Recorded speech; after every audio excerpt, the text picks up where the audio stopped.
Et par ailleurs, on vient d'apprendre qu'un policier iranien a été tué par un manifestant lors d'une de ces manifestations. Retour à présent sur cette nuit du réveillon sous haute surveillance à Paris et en Île-de-France. La préfecture de police a déployé 10 500 hommes, policiers, gendarmes, militaires. D'importants contrôles routiers ont été mis en place. Alcool, stupéfiants. Antoine Géga et Alexis Delcourt ont suivi une brigade dans les Yvelines. 4 heures du matin en sortie de boîte de nuit, ce couple profite de la présence des policiers pour tester son alcoolémie avant de prendre le volant. Allez, c'est parti. C'est quoi cette caméra? C'est parfait. Donc on a été voir les flics directement parce que bon bah voilà, au moins c'est plus sûr et on va pas se faire prendre en fait. Vous êtes positif, hein, vous êtes au-dessus de la limite légale. Donc là la voiture reste au parking. Cette brigade de nuit fait partie des 140 000 effectifs de sécurité mobilisés la nuit dernière. C'est un contrôle de police, monsieur, pour débuter l'année.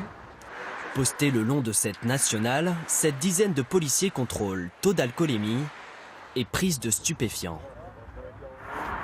Allez-y.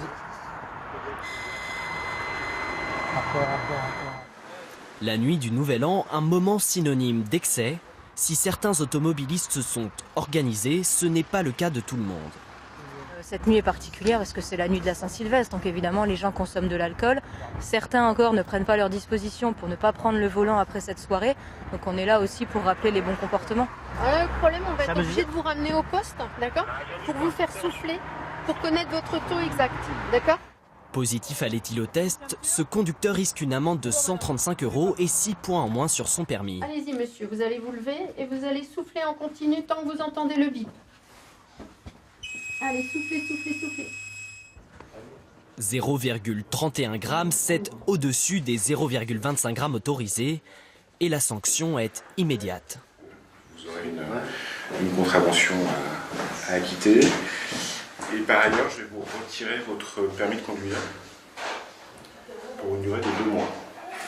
Pour cet homme, ce sera donc un retour en taxi. L'an dernier, la nuit du 31, 16 personnes sont mortes sur les routes à cause de l'alcool.